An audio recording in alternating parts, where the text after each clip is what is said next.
Make sure a thermal pad is attached to the underside of the heatsink. Remove the plastic protection film or films from the bottom of the heatsink. Make sure the thermal pad is fully exposed.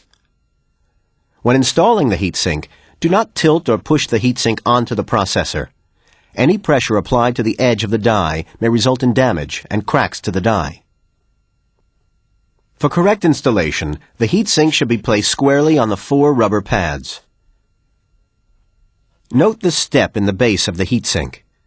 This ensures that the heatsink does not touch the socket when it is fully attached. Hold the heatsink in place and attach the clip to the first plastic tab on the socket. Confirm that the other end of the clip is aligned with the second tab on the socket. Use an appropriate tool, such as a flathead screwdriver, to attach the retention clip. Push down on the clip. Do not apply pressure to the heatsink itself.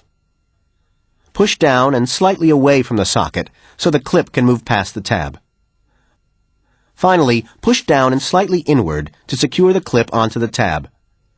Verify that the clip is fully seated on both tabs. After the heatsink is attached, plug the fan power lead into its power connector on the motherboard. Before starting your PC, verify the following. The heatsink is resting squarely on the surface of the processor and not touching the plastic socket. All film has been removed from the base of the heatsink. The retention clip is firmly attached to the tabs on both sides of the socket. And the heatsink fan is plugged into the proper connector. When the system is first powered on, the heatsink fan should turn at a rapid rate.